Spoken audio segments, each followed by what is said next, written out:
மற்ற ஆப் மாதிரி இல்லாமல் தட்சால் ட்ரிப் சிட்டியை தவிர தமிழகம் முழுவதும் எல்லா டவுன்லையும் இருக்கு. லோக்கலில் மட்டும் இல்லாமல் ரெண்டல், அவுட் ஸ்டேஷன் ட்ரிப் டியூட்டின்னு எல்லா டவுனுக்கும் போகலாம். கீழே டிஸ்கிரிப்ஷனில் இருக்க லிங்கை கிளிக் பண்ணி தட்சால் ட்ரிப்பை டவுன்லோட் பண்ணி.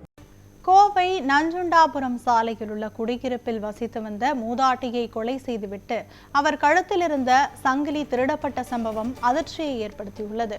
இது குறித்த கூடுதல் விவரங்களை செய்தியாளர் மாரியப்பன் வழங்க கேட்கலாம். வணக்கம் மாரியப்பன், இந்த கொலை சம்பவம் எப்படி அரங்கேறியது? கொலையாளிகள் கண்டுபிடிக்கப்பட்டுள்ளனரா? போலீசார் தரப்பிலிருந்து என்ன மாதிரியான விவரங்களை சொல்லியிருக்காங்க? பதிவு பண்ணுங்க. நஞ்சுண்டாபுரம் சாலையில ராமநாதபுரத்தில் இருந்து நஞ்சுண்டாபுரம் சொல்லக்கூடிய சாலையில் இந்த குடியிருப்பில் ஏராளமான அந்த குடியிருப்பாளையே தச்சுக்கு அருகிலேயே இந்த வீட்டில் கஸ்தூரி என்ற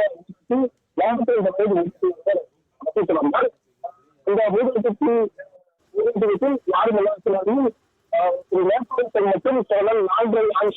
மற்றும் வேலை செய்கிறது. இந்த சூழ்நிலையில் இன்று காலை அந்த வியாபாரத்தில் இல்லாது அந்த வீடுக்கு வெளியே வர பகல் உடனடியாக அந்த வீட்டுக்கு சென்ற பார்த்தபோது அந்த வீரத்தில் இறைவனை அழைத்து வந்திருக்கிறார். இன்னொரு சூழ்நிலையில் அந்த இது தொடர்பாக முன்னடியாக போலீசார் தலைவருக்கு தெரிவிக்கப்பட்டது.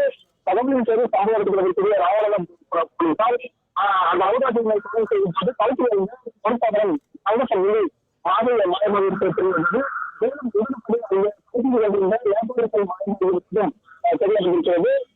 தொடர்ந்து கொலை செய்யப்படுகிறோம் மேலும் அந்த வீட்டில் பின்புறம் செல்போன் விண்ணப்பப்பட்டிருக்கும். அந்த செல்போன் பரிவு செய்யப்பட்டிருப்பதாகவும் அதே போன்று இந்த கொலை செய்யப்பட்டதாக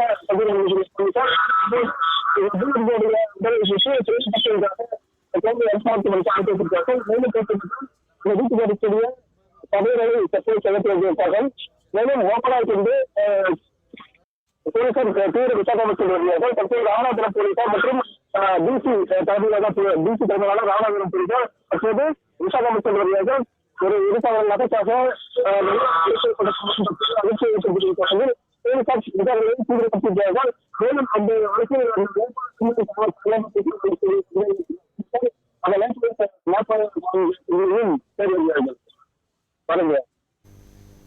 விவரங்களை வழங்கியதற்கு நன்றி மாரியப்பன்.